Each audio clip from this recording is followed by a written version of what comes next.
예, 오늘은 열왕기상 이제 마지막 장, 22장, 41절부터 53절까지 살펴보도록 하겠습니다. 지난주에는 이제 아합의 죽음에 대해서 나누었죠. 어떻게 보면 참 아합에 대한 내용은 좀 분량이 좀 많았다라고 볼 수가 있죠. 16장 29절부터 시작해가지고 22장 40절까지 참 많은 분량이 아합에 대한 내용이었다라는 것이죠. 그만큼 아합에게 음이 아합을 갑자기 통해서 끊어졌어요. 예?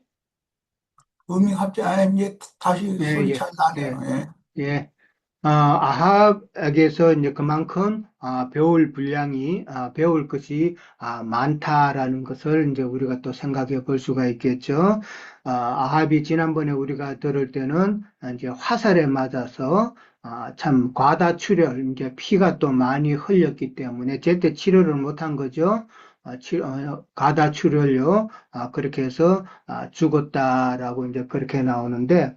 어떻게 보면은 그 아합으로 상징되는 오늘날의 종교 체제는 이미 기독교계는 참 아합이 맞은 것처럼 화살을 지금 맞지 않았나 그렇게 또 생각해 볼 수도 있어요. 오늘날 이제 특히 이제 팬데믹 이후로는 세상 교계가 너무나도 많은 참 그 문제점들이 노출이 되고 그동안에 이제 팬데믹 때는 집에서 예배 드리고 그냥 예배당에 안 가고 그러다가 다시 회복이 되었지만은 여전히 아직 안 나가 교회, 가나안 교회 나가는 사람들이 많죠. 참 그런 거 보면은 아, 오늘날의 기독교계는 이미 화살을 맞은 상태가 아닌가. 그러면서 그러다 보니까 교회의 그 여러 가지 그 실상들이 이제 많이 드러났죠. 최근 몇 년 동안에 뭐 한국에도 그렇고 미국에도 그렇고 보면은 교회의 그런 실상들이 많이 이제 드러난 그런 상태가 바로 피를 흘리는 상태가 아닌가. 그러다 보면 이제 교회 시대 끝에 곧 참 세상 종교계는 무너질 것이다라는 것을 예시하는 그런 것으로 이제 생각해 볼 수가 있는 것이죠. 자, 오늘은 이제 유다 왕 여호사밧과 이제 아합의 뒤를 이은 그 아시아에 대한 내용이죠. 41절에서 42절에 보면은 이스라엘 왕 아합이죠. 아합 제4년에 아사의 아들 여호사밧이 유다의 왕이 되었다라고 이제 나옵니다.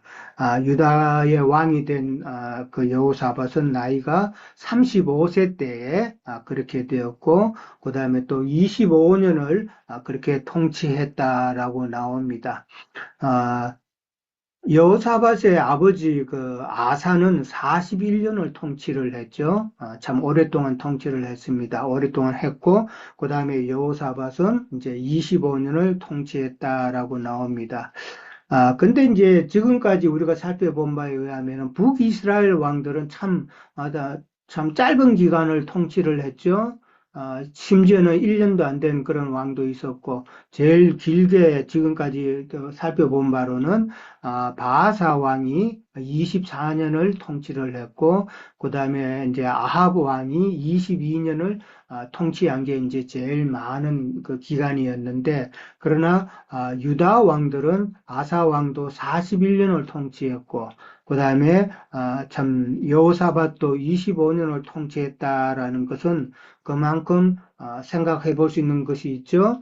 그러면서 그 어머니의 이름은 실히의 딸 아수바라라고 그렇게 이제 나옵니다. 어머니의 이름까지 이렇게 나오는 것은 다윗의 혈통으로 이제 이어지게 하는 그 하나님의 언약을 실현하는 그런 모습이다라고 이제 생각해 볼 수가 있겠죠.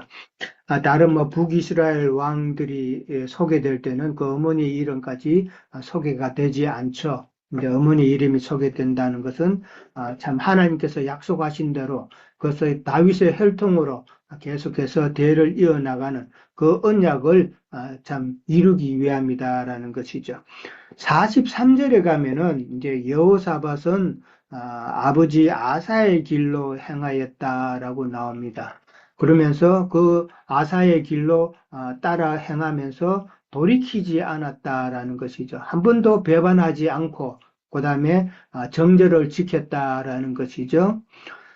참 신앙생활을 하면서 이렇게 돌이키지 아니하고 정죄를 계속 지키는 것도 참 쉽지는 않은 것이다라는 것이죠.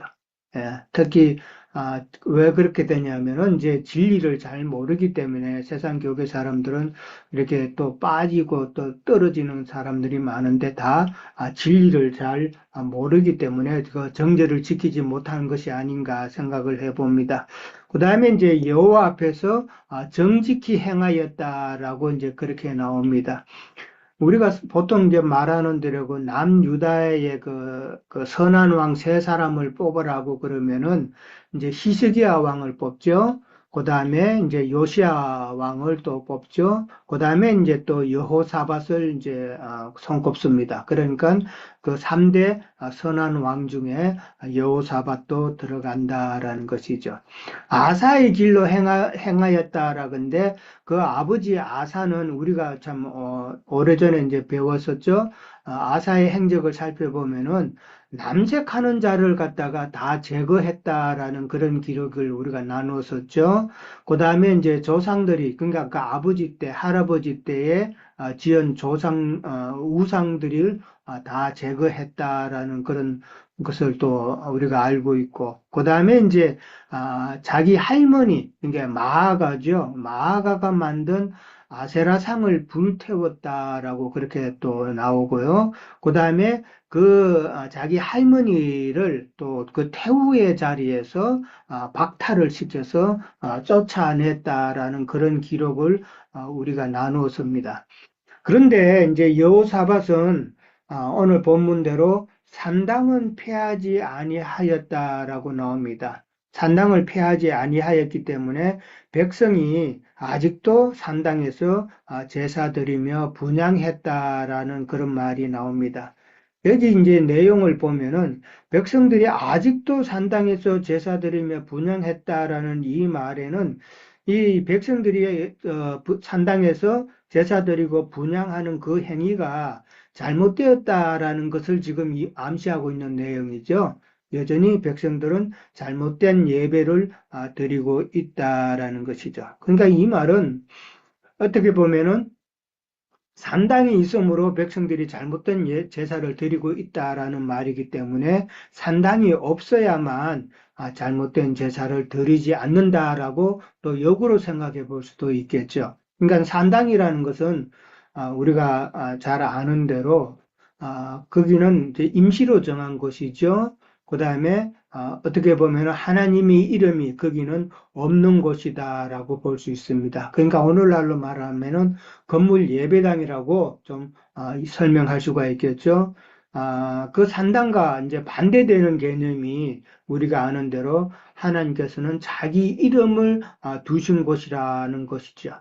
자기 이름을 두신 곳에서 예배를 드려야 되는데 그 하나님의 이름이 없는 곳이 바로 산당이고 그 산당이 오늘날로 말하면은 건물 예배당이다라고 그렇게 생각해 볼 수가 있죠. 많은 사람들이 예배당 안에서 하늘의 하나님을 처음에는 찾지만은 결국은 하늘의 하나님께 기도하는 것이 아니라 그 하나님께 헌금하는 것이 아니라 땅의 하나님께 참 기도하고 물질을 구하고 그렇게 하죠. 결국은 그런 곳에는 하나님이 계시지 않는 곳이다라는 것이죠. 그 다음에 이제 산당을 이제 제거하지 않았다라고 이제 오늘 본문에서는 나오는데 그러나 역대하 17장 6절에서는 참 여호사밧이 산당들과 아세라 목상들을 유다에서 제거했다라는 말이 나옵니다. 그러면서 이제 산당들을 제거한 것으로 나오는데 오늘 본문에는 이제 여전히 이제 산당을 이제 폐하지 아니하였다라고 나오고 그 다음에 역대하 20장 33절에 보면은 산당만은 철거하지 아니하므로 백성이 여전히 마음을 정하여 그들의 조상들의 하나님께로 돌아오지 아니하였다라고 나옵니다. 근데 어떤 부분에서는 산당을 제거했다라고 나오고 어떤 곳에는 산당을 철거하지 아니하였다라고 이제 이렇게 나오죠. 근데 여기서 이제 우리가 살펴볼 것은 아, 역대하 17장 7절에는 왕위에 있은 지 3년이 되었을 때라고 나옵니다. 그러니까 그 말은 여호사밧이 취임 초기에는 참 자기의 그 신앙 양심에 따라서 산당을 다 제거했었다라는 이야기죠. 이제 왕권의 이제 초기에 이제 그렇게 했는데 그러나 이제 오늘 43절도 그렇고 역대하 20장 33절에도 보면은 산당을 철거하지 아니하였다라고는 이 말은 오늘 43절에도 보면은 여호사밧이 통치한 지가 25년이 되었다라는 말이 나오고 그다음에 역대하 20장 33절에도 31절에도 보면은 25년이라는 숫자가 나옵니다. 그러니까 결국은 이제 초기에는 산당을 다 제거했는데 저 후반기에 갈수록 이제 산당이 또 생겨났다라는 그런 이야기가 되겠죠. 이 말은 여호사밧이 산당을 만들어서 조성했다라는 그런 의미보다는 백성들이 그 뿌리 깊은 그 간섭이죠. 그 뿌리 깊은 간섭과 그 다음에 세뇌됨으로 인해서 참 불순종하는 그런 모습으로 이제 산당을 제거하지 못했다라고 보는 것이 참 맞지 않을까 생각을 해봅니다. 이거는 결국은 오늘날 많은 사람들이 믿는다고 하는 사람들이 이 건물 예배당, 그것이 꼭 교회라고 그러잖아요. 그러나 사실은 교회는 아니죠. 건물 예배당은 결코 교회가 될 수 없습니다. 거기는 예배당이죠. 그냥 예배 드리는 장소죠. 그런데 그것을 교회라고 한다는 것이죠. 근데 많은 사람들이 그 예배당 건물이 정말 귀한 것으로 여깁니다. 예. 거기는 정말 집에서 예배 드린다 그러면은 건물도 없이 그런 집에서 그렇게 드리는 게 무슨 교회냐 이런 식으로 그들은 관념을 가지죠. 그러나 교회라는 것은 예배의 한 중요한 요소는 참 그래서 영과 진리로 예배를 해야 되는데 건물 예배당에서는 영과 진리가 있습니까? 거기는 영과 진리가 없죠. 다른 영이잖아요. 그리고 비진리가 교리가 판을 치는 곳이잖아요. 그런데 무슨 건물 예배당 안에 있다고 해서 그게 교회입니까? 그거는 정말 산당이죠. 예, 그거는 교회가 아니다라는 것이죠. 그러면서 어떤 사람들은 그런 건물 예배당 안에서 좋은 시설을 갖춰놓고 예배 순서가 근사하게 짜여져 있고 그 다음에 오케스트라 연주가 참 울려 퍼지고 그런 것이 예배라고 생각하는 사람들은 그거는 참 잘못된 신앙 교육의 세뇌가 되어서 그렇다라는 것이죠. 예. 그게 중세 시대 때도 큰 건물 예배당들이 들어섰잖아요. 그러면서 파이프 오르간 꽝 울리고 이러면은요, 사람들은 거기에 들어가면은 그 분위기에, 그 음악에 압도가 돼 버립니다. 그러면 하나님 앞에 내가 지금 압도되는 그런 착각을 불러일으키는 것이죠. 거짓이죠. 예. 하나님의 영과 진리로 압도가 돼야 되는데, 음악으로 압도시키고, 분위기로 압도시키고 많은 사람으로 참 하나님 앞에 모이는 것으로 그렇게 해버리면 그건 다 거짓이다라는 것이죠. 그리고 어떤 사람은 마지막에는 꼭 축도를 받아야 된다고 생각하는 사람도 있죠. 예, 그래서 어떤 사람은 심지어 예배 끝날 때 축도할 때만 간다는 사람 이야기도 들어봤어요. 예, 그런 것은 다 잘못된 것들이다라는 것이죠. 그러니까 산당을 통해서 이렇게 오늘날 이렇게 지금 성경에서 말하고 있는 것은 다 사람들이 그 산당을 잘못 알고 있다라는 것을 지적하기 위해서 이런 말씀을 써놨다고 보는 것이죠. 자, 44절에 가면은 여호사밧이 이스라엘 왕과 더불어 화평했다라는 말이 나옵니다. 사돈 관계를 맺었기 때문에 합행할 수밖에 없죠. 그리고 이제 한 60년간 분쟁이 종식되는 그런 내용이죠. 그러면서 이제 45절 이하에는 여호사밧의 행적을 갖다가 이제 또 설명을 하고 있습니다. 45절에 보면은 참 그가 부린 권세라는 말이 나옵니다. 그 다음에 또 어떻게 전쟁이라는 또 말이 나옵니다. 이런 말을 보면은 참 권세라는 표현이 아무에게나 붙일 수 있는 건 아니죠. 그만큼 여호사밧은 강력한 왕이었다라는 것이죠. 강한 왕권을 참 행했다라는 것으로 이제 이해할 수가 있고, 그 말은 이제 신앙적으로도, 그러니까 종교적으로도 강한 그런 왕이었고, 그 다음에 군사적으로도 강한 왕이었고, 그 다음에 역대하 19장에 가면은 참 사회 개혁을 일으키는, 특히 이제 사법제도 재판하는 그런 문제, 사회를 개혁하는 그런 부분에 있어서도 상당히 참 권위로 그렇게 다스렸다라는 것을 이제 알 수가 있는 것이죠. 그 다음에 이제 46절에 가면은 아사 시대에 남아있던 남색하는 자들을 그 땅에서 쫓아내었다라고 이제 그렇게 이야기합니다. 아까 아사의 행한 일 가운데 이제 남색하는 자들을 제거하였다 그랬는데 이게 또 생겨났다라는 것이죠. 완전히 다 제거하지는 못했다는 이야기겠죠. 그러니까 그 남아있는 자들을 또 다 색출해서 쫓아내었다라고 그렇게 말을 합니다. 남색하는 자들이라는 것은 뭐 우리가 너무나도 잘 알지만은 다른 말로 하면 남창이죠. 남자 창기잖아요. 참 남창인데 남창이라는 그 말은 참 영적인 의미는 우리가 너무나도 잘 알죠. 그러니까 산당에 오는 사람들에게 혼적 즐거움을 주는 그런 인도자라는 이야기죠. 오늘날 많은 사람들이 참 예배당이라는 곳에 모여서 그 남창에게 혼적 즐거움을 다 받아가죠. 혼적 즐거움을 다 받아가는데 그게 은혜인 것으로 착각하는 그런 모습들 정말 너무나도 성경의 이런 비밀을 보면은 이런 열왕기상을 저는 이렇게 요번 이제 열왕기상 오늘 마지막이지만은 보면서 역대 왕들의 이런 행적을 다 성경에서 하나님이 그냥 적어 놨겠느냐는 것이죠. 왕들의 역사를 이렇게 적어 놓은 것으로 이해하면 그건 역사책이죠. 성경이 아니죠. 예. 근데 열왕들의 그 행위를 보면서 영적으로 우리가 이렇게 깨달아야 될 부분들이 너무 많다라는 것이죠.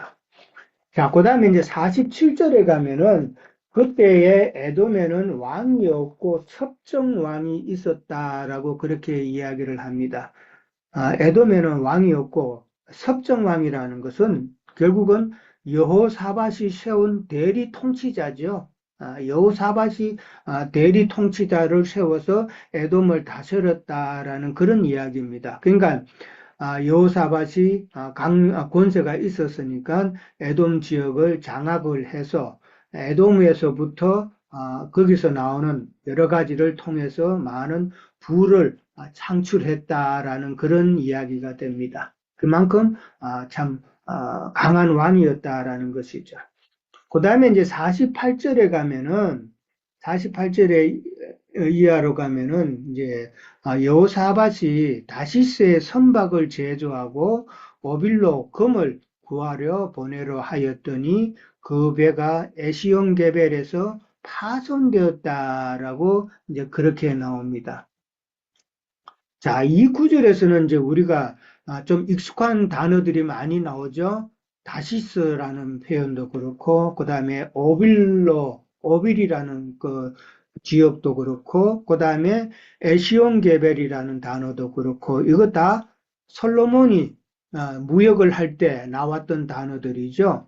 아, 그러니까 열왕기상 9장에서 그다음에 10장 사이에 보면은 이제 솔로몬이 다시서 선단을 통해서 무역한 그런 내용이 이제 나오는데, 그러니까 솔로몬이 하던 그 무역이 이제 남북으로 이제 이스라엘이 이제 갈려지니까 분열 이후에 중단되었다라는 그런 것으로 우리가 이해할 수가 있겠죠. 그래서 이제 여호사밧은 그 무역업을 다시 시작하려고 했다라는 것이죠. 그러니까 여기 보면은 다시스의 선박을 제조했다라고 그랬는데 이거는 아, 열왕기상 9장하고 10장에서 보면은 다시스의 선박을 거기서 제조한 것이 아니고 다시스의 선단을 조직을 했다라는 그런 의미입니다. 열왕기 솔로몬 때는 그렇게 나와 있습니다.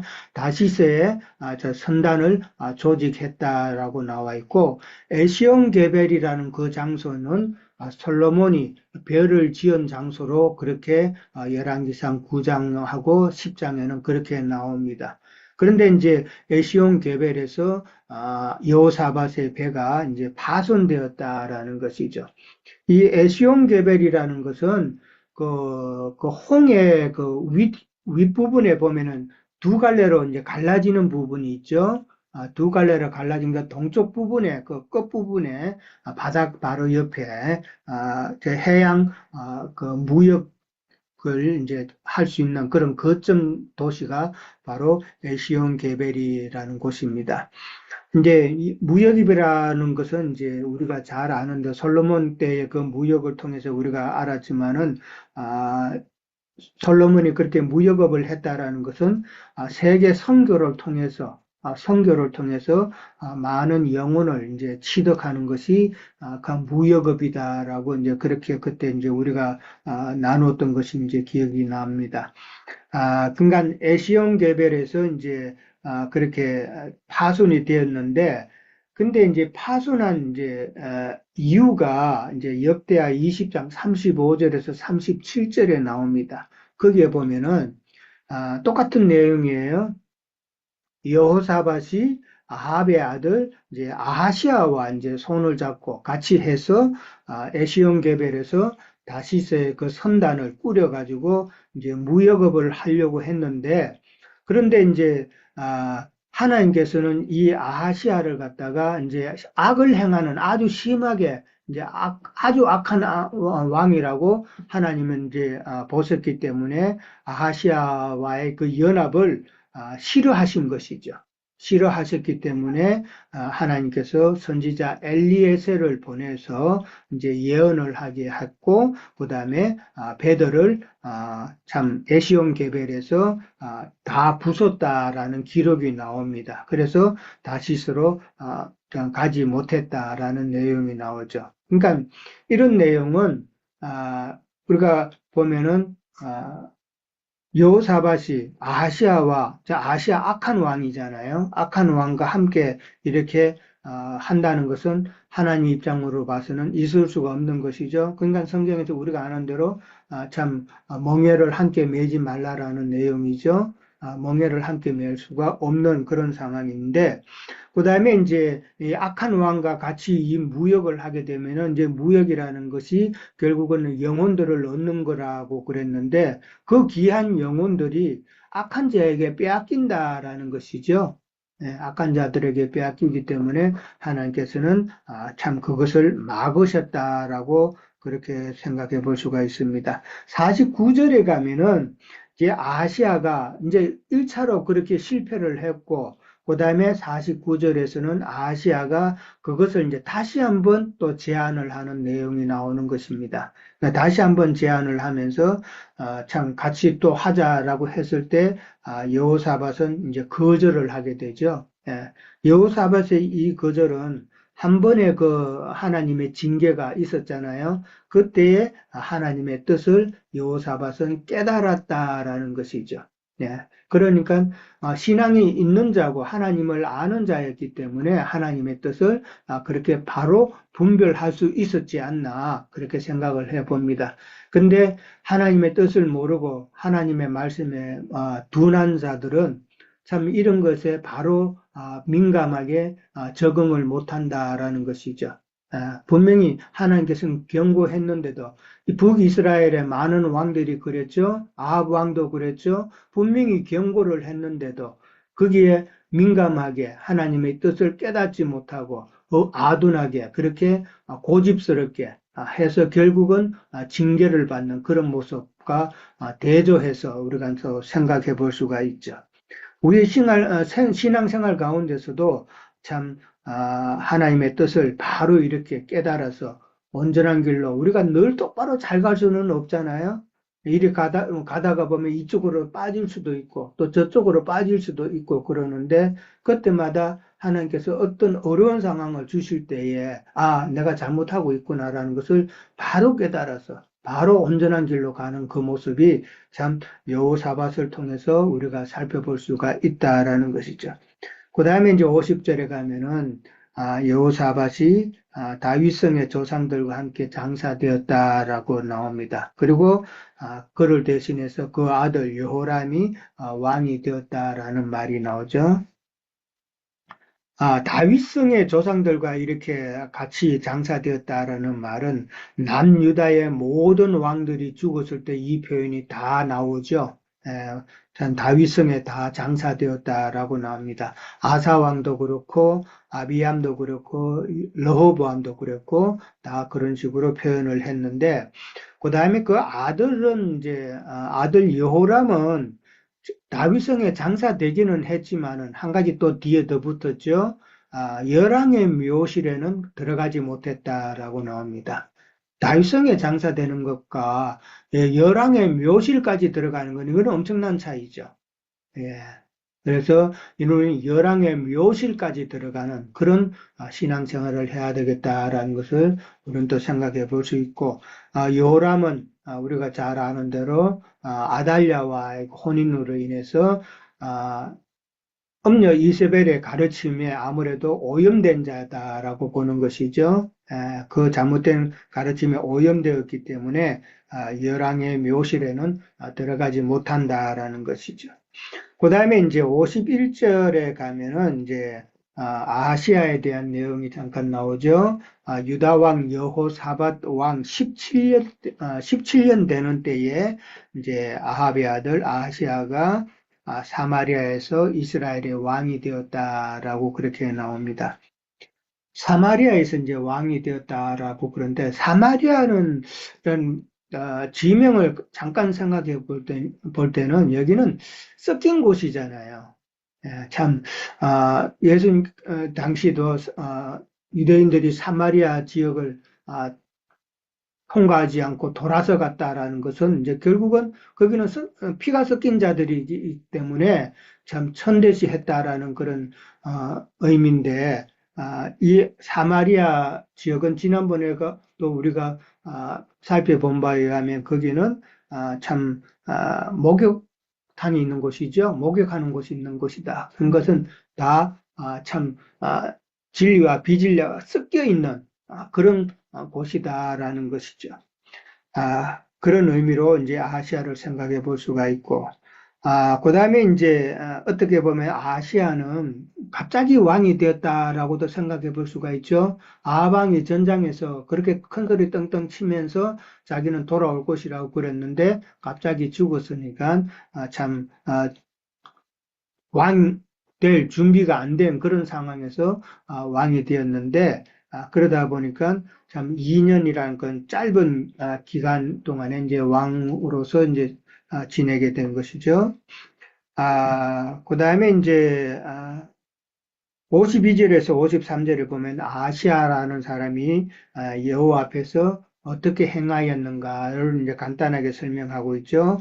여호와 앞에서 악을 행한 자다라고 그러고 아버지의 길, 그 아합의 길과 어머니 이세벨의 길과 그 다음에 이스라엘을 참 범죄케 한 늘 나오는 그 여로보암의 길로 행한 자다라고 나옵니다. 그 여로보암이라는 자는 그 이 말은 시작부터가 잘못되었다라는 그런 의미죠. 그 여로보암의 그 잘못은 이제 우리가 아는 대로 신학교를 오늘날의 그 신학교를 시작을 한 자이기 때문에 모든 그 오늘날의 기독교 체제의 그 잘못의 근원은 바로 신학교다라는 것이죠.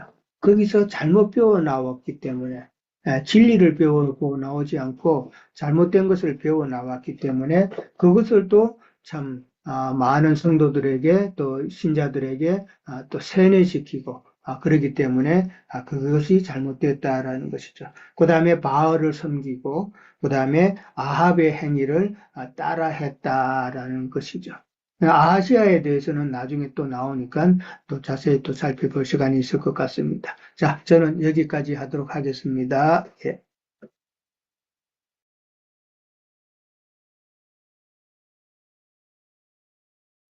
예, 형제님 수고하셨습니다. 예, 저도 같은 마음으로 읽었습니다. 이 열왕기들 편을 보면서 이제 마감을 하는데, 그래도 그 중에 좀 나은 왕들도 있고, 죄송합니다. 어, 그 산당이라는 것을 이제 제하지를 못했고, 남창들은 이제 뭐 쫓아냈다는 것들도 있고 이제 이러는데, 우리가 형제님 그 전에 증거들을 보면서 이 남창이라고 한 것이 이제 그 미동이라고 그러죠. 미동이라고도 하고 그러는데, 예, 그 사실은 오늘날의 예배당에서 드려지는 그 예배를 주관하는 자들이 누군가 하면은 아마 이해가 빠를 것 같아요. 그분들은 항상 세상 축복 빌어주고 또 그 교인들을 아주 즐겁게 하고 흥나게 하고 하여튼 우리 유- 블루블루파지, 블루블루파. 예, 블루블루 목사예요. 블로블로도 하고 하여튼 또 요즘은 저기도 해요. 그 교회 안에서 그 무슨 유머 비슷하게 해가지고 그런 것도 하고 아주 참 교인들 아주 흥겹게 하는 데는 아주 참 재주들이 있습니다.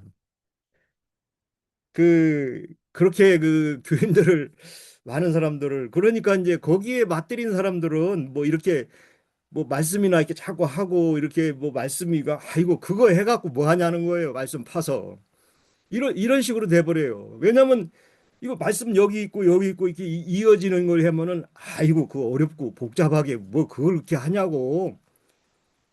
아니 하나님 말씀이 어디든지 이렇게 무엇은 하지 말라는 것도 있고, 하나님께서 저 레위기 한번 제가 찾아놨습니다. 산당에 대해서 레위기 26장이네. 26장 30절.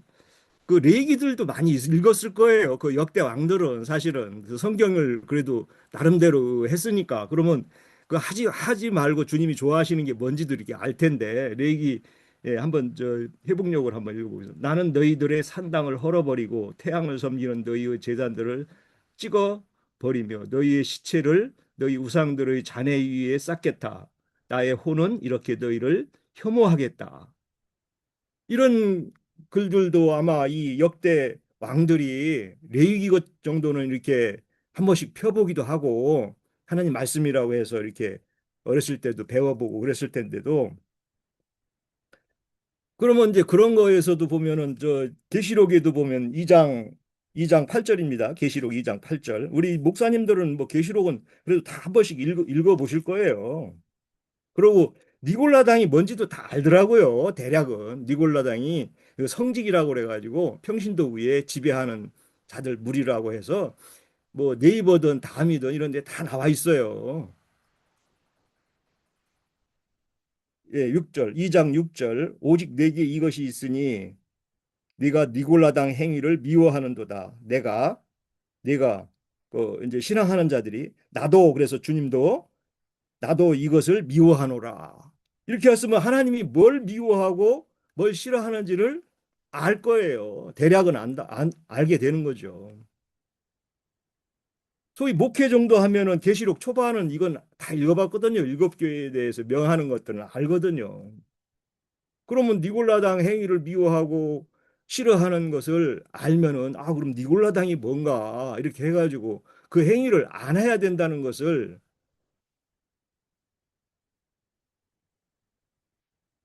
그거 지나가는 사람도 알죠. 그 정도면 주님이 뭘 싫어하고 뭘 좋아하고 하는 데는 우리 신앙할 때는 그 행위가 주님이 좋아하는 행위를 해야지 신앙 열심히 하고 가서 벌 받고 심판받고 할 그런 것을 왜 합니까? 역대 왕들도 보면은 다 어떤 방면에서는 또 이렇게 잘 하는데 어떤 방면에 가서는 또 이렇게 그걸 눈치들 보느라고 그러겠죠. 자기 왕 권위와 또 이 백성들의 어떤 세력에 대한 그런 것을 에, 눈치를 보는 거죠. 사울 왕이 저기 뭐야 백성들한테 그 나를 좀 이렇게 체면 잃지 않게 해달라고 그렇게 하던 그 사무엘에게 부탁하던 그런 말들도 기억이 나는데 이 높은 자리에 앉은 사람들은 체면과 어떤 자기 위치의 의식을 엄청나게 많이 해요. 그래서 가식을 하게 되고 외식을 하게 된다는 거죠. 우리는 사실 주님 안에서 형제 자매들은 뭐다 허물이 있으면 뭐 그냥 있는 그대로 뭐 또 부족함이 있으면 있는 대로 하면은 그게 허물이 안 되죠. 사람 허물 없는 사람 없고 또 뭐 문제 없는 사람 없잖아요. 육신적으로는 우리가 진리 안에서 온전함을 추구하는 게 더 중요하지. 육신적으로 부족하고 뭐 좀 이렇게 결례가 되는 것들은 좀 지나고 하면은 또 우리가 바울 사도가 얘기했듯이 날마다 이렇게 우리는 겉사람은 버린다고 하듯이 이렇게 버려지는 거라고 봅니다. 그래서 이제 저는 이제 또 이제 산당에 대해서 한번 이제 말씀을 나눠보자면 그 산당이라는 게 이제 예배당인데 우리 유영재님 잘 많이 증거해 주셨는데 그 교회 개혁을 했다는 그 로마 교회에서 나와가지고 개신교로 또 이제 요즘에는 형제회로 형제회 계열이 이제 많이 그래도 그 말씀에 대한 것은 진리들이 많이 나갔죠. 근데 이분들도 예배당이라는 개념과 거기에 어떤 그 사역자들에 대한 그 우월성을 버리지를 못해요. 그래서 예배당이라고 이렇게 해서 그런 모임 곳이 곧 거룩한 곳이다 하는 개념이 거기에 이렇게 묻어 있어요.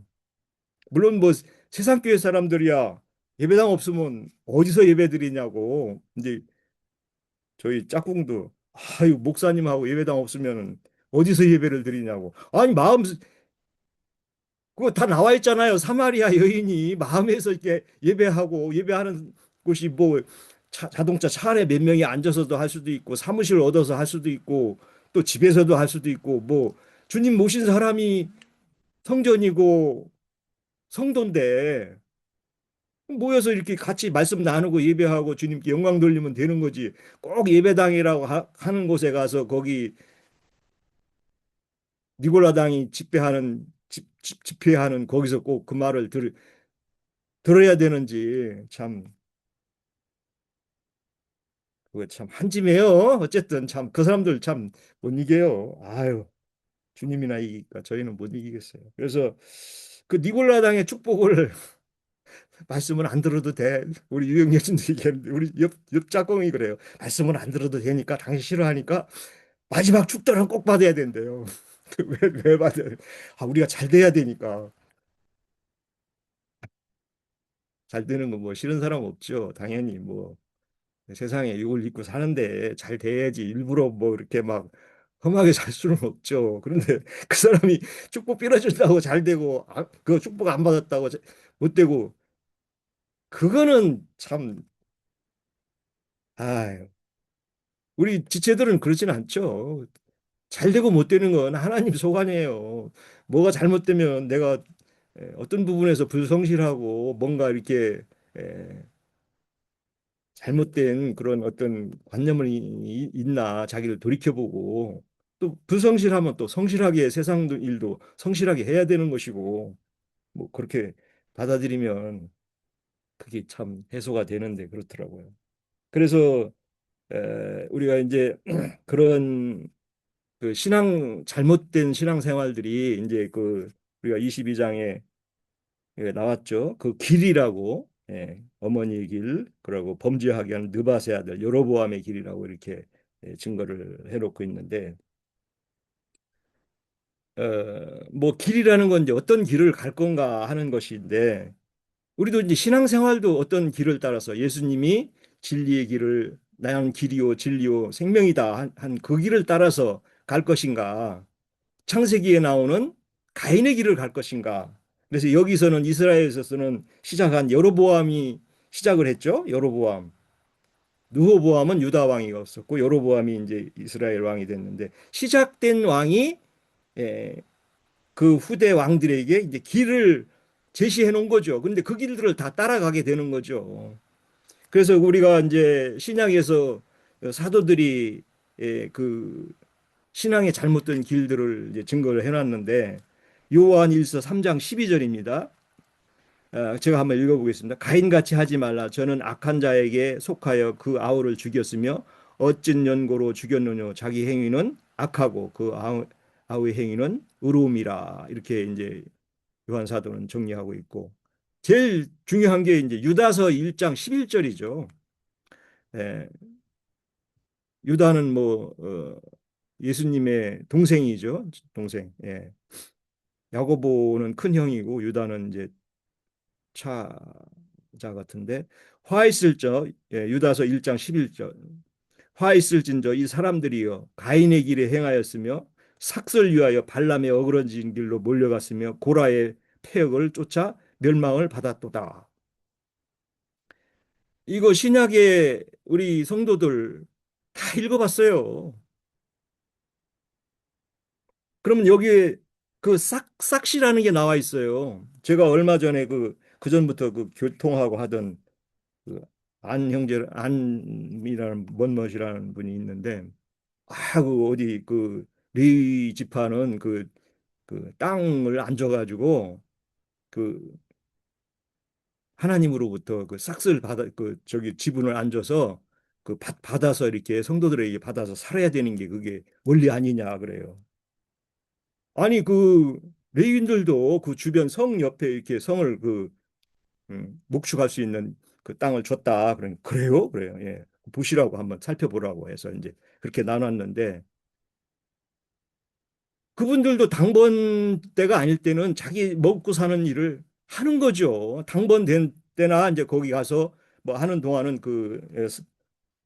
성전에서 나오는 걸로 먹지만 그 목회자들도 사실은 어떤 뭐 도움은 받을 수도 있지만 자기 직업을 하는 걸 부끄러워해서는 안 되죠. 바울 사도도 그랬듯이. 근데 가인의 길을 행해서 이게 싹쓸 받는 이런 싹군의 그 목회는 지금 예배당 이나 뭐 성당이나 이렇게 하는 분들은 거기에서 자기 생활비나 그 목회비를 당연히 있는 것으로 받거든요. 그러다 보니까 이제 같은 신앙하는 사람들도 우리가 헌금 안 하고 11조 안 내면은 그 사람들 뭐 먹고 사냐고 그게 세뇌가 돼가지고 완전히 그냥 걱정하는데 아주 그냥 걱정을 못 놔요 그거 왜냐하면 자기가 그 저 헌금 하고 11조 안 내면은 그 사람들 그냥 굶어 죽는 걸로 알아요. 아 걱정이 얼마나 많은지 참. 야, 그 전에 같은 그 공동체에서 훈련받고 나온 그 이제 목회를 한다고 이제 그래서 하도 해서 목회를 지금 아르헨티나로 갔습니다. 김 못못 하는 그 형제인데 이제 목사를 해가지고 갔는데 그분이 이제 저하고 교통하면서 하도 누가 이게 11조를 내서 시험 받아서 교회를 예배당을 못 다니겠다고 이제 저한테 몇 명의 사람이 그래요. 그래서 그 형제한테 이제 얘기를 했죠. 아니 그 목회하는 사람들이 나중에 은혜 받으면 당연히 그 저 헌금도 하고 다 알아서 할 건데 왜 그렇게 그 돈 11조 내는 걸 그렇게 그 강조하고 이렇게 교육을 거기다 이렇게 엄하게 하는 거요? 이제 그랬더니 아 형제님 왜 그거요 처음 입당하면서 입문하면서부터 그거 안 가르쳐 놓으면요 장로가 되고 집사가 돼도요 안 내요. 오면서부터 그걸 아주 인을 쳐놔야 된대요. 그래요? 아니 그러면 저 사도들이나 예수님은 그 저 돈 내라 소리 거기 성경에 어디 있어요? 아니 참 그러니까 그 목회하는 분들이 그렇게 욕을 먹고 다 그렇게 싹권이라고 하는 거 아닙니까? 아이 그만합시다. 끊어요. 탁 끊어버리더라고.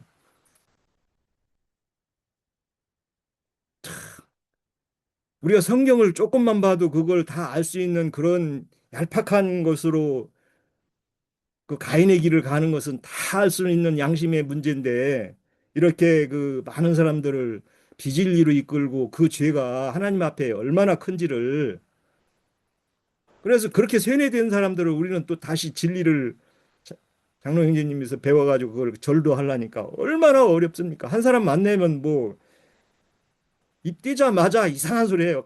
우리 저 대전 사촌 동생 이번에 아들 토요일 날 결혼시키는데 가인 얘기는 하지를 말래 자기 만나면 왜? 형은 가인 얘기부터 시작하잖아. 그래 알았다. 그럼 아유 그렇게 싫은데 하지 말아야지 뭐. 참 이렇게 세뇌됐습니다 그분들이. 네 마치겠습니다. 예. 또 연결해 주시죠.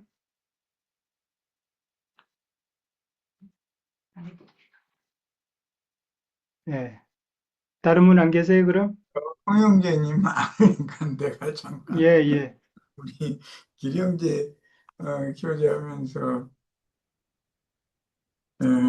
우리 형제 자매님들이 세속교계가 지금 그 헌금이라든지 헌금괴 그런 용어를 많이 사용하는데 그게 성경에 없는 용어다라는 걸 오늘 명확하게 할 필요가 있다 싶어가지고 성경에는 연보와 연보괴라는 말은 그건 성경에 있는 말이에요. 그런데 헌금이라는 그런 개념과 연보라는 개념은 개념이 다릅니다. 헌금이라는 것은 하나님을 위하여 하나님께 돈을 낸다는 뜻이고, 연보라는 건 지체들의 어떤 위경이나 어려운 상황들을 서로, 뭐, 우리 말로는 십시일반해서 서로가 이렇게 돕는다. 그런 뜻이기 때문에 이걸 명확하게 해야 될 필요가 있는 거는, 음, 하나님은 속세인들이 돈으로 내는 것, 돈으로 내는 것을 제물로, 헌이라는 건 이제 그 제물이라는 말인데, 받는 일이 없고, 20세 이상 된 싸움에 나갈 만한 사람들이 생명의 속전으로 반세계를 내요. 그것도 속세의 돈이 아니에요. 그건 성소에서나 사용하는 화폐인 거예요. 네, 이런 개념을 명확하게 해야 돼. 속세의 돈은 하나님이 받는 일이 성경에는 어느 구절, 한 구절도 없어요. 하나님이 세상 돈을 하나님이 받는다. 만약에 그러면 그 만문이라고 하는 신이지 그게 생명의 주인이 아니잖아요. 성경 구조를 변개시켜서 헌금 또는 헌금괴 이렇게 용어를 바꾼 것이지 원래 그거는 연복괴, 연보라는 용어예요. 그것은 개념이 교회 중에 있는 회중 중에 있는 어떤 지체의 어려운 뭐 이제 그때 당시로는 뭐 저기 성내에 있던 어떤 고아나 과부나 나그네나 뭐 이런 어려운 사람들을 돕기 위하여 예, 그건 속세의 일이잖아요. 그러니까 속세의 돈으로 조금씩 십시일반 이렇게 한 거예요. 그것은 연보라고 그러는 것이지 헌금이 아니에요. 신이 속세의 돈을 받는 신이 아니 신이 속세의 돈을 왜 받겠어요? 그거 말이 안 맞잖아요. 기본적으로 이런 개념을 우리는 명확하게 좀 꼭 이 정리를 하시기를 바래요. 돈으로 받는 경우는 반세계를 받는데 그것은 인드세라고 그래가지고 20세 이상 싸움에 나갈 만한 사람들이 생명의 속전으로 내는 것이고 그것도 속세의 그 돈이 아니다. 성소에서만 통용되는 돈이란 말이에요. 그러면 하나님 나라에서만 통용되는 가장 가치 있는 돈이라는 것이 뭘까 생각을 해보고 속세에서 인간 나라에서 뭐 상업을 위해서 뭐 통용하는 그런 동일한 개념이 무엇일까? 이것도 한번 생각해 보면 금방 답이 나와요. 예, 이런 기회에 우리 형제자매님들은 성경에는 헌금이나 헌금괴라는 용어 자체가 없다라는 거. 하나님은 세속에서 통용되는 돈을 사람들에게 강요하지도 않을 뿐 아니라 그걸 하나님께 바쳐도 하나님이 그걸 필요하지를 않아요. 모든 것의 주인인데 속세의 돈도 필요하면은 뭐 어떤 사람의 그 통장에 잔뜩 들어있는 돈을 이 사람이 허탄한 생각으로 허탄한 일에 쓴다 그러면 그거 이렇게 에, 콧바람 이렇게 한번 휙 불어가지고서 휙 날아가서 성실하게 살고 열심히 살고 하는 사람들한테 고루 흩어서 다 잘 살게 해주고 뭐 그렇게는 하시겠죠. 어. 그렇지 무슨 인간들한테서 속수의 돈을 하나님이 받으시는 것이 아니다. 예.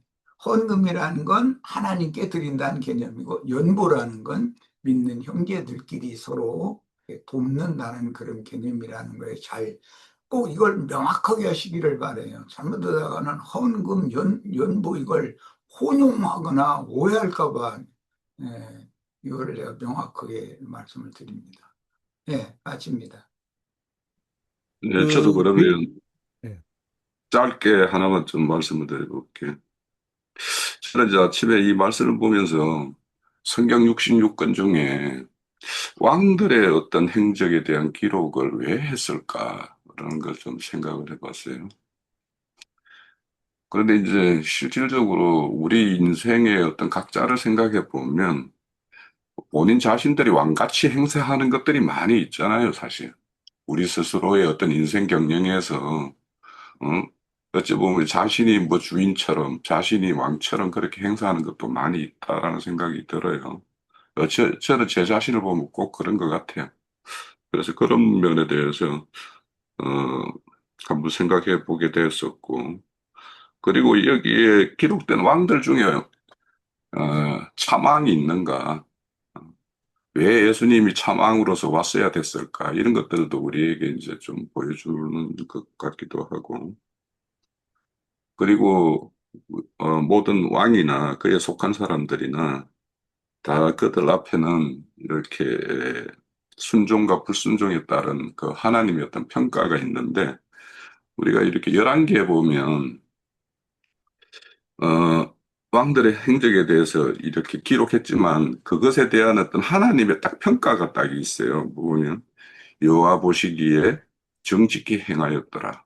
아니면 여호와 보시기에 악을 행하였더라. 그러니까 이게 열왕기를 보면서 하나님의 판단과 하나님의 기준이 어떤 건가 이런 것들을 우리가 좀 이렇게 볼 필요가 있겠다라는 생각이 들고 그리고는 이제 또 열왕기에 보면 모든 기록의 내용이 보면 전쟁사 비슷해요. 보면 그러면 그런 어떤 겉으로 드러나는 전쟁이 있는가 하면 그 전쟁의 어떤 그런 것이 어디에서 왔는가를 생각해 보면 눈에 보이지 않는 전쟁이 있단 말이에요.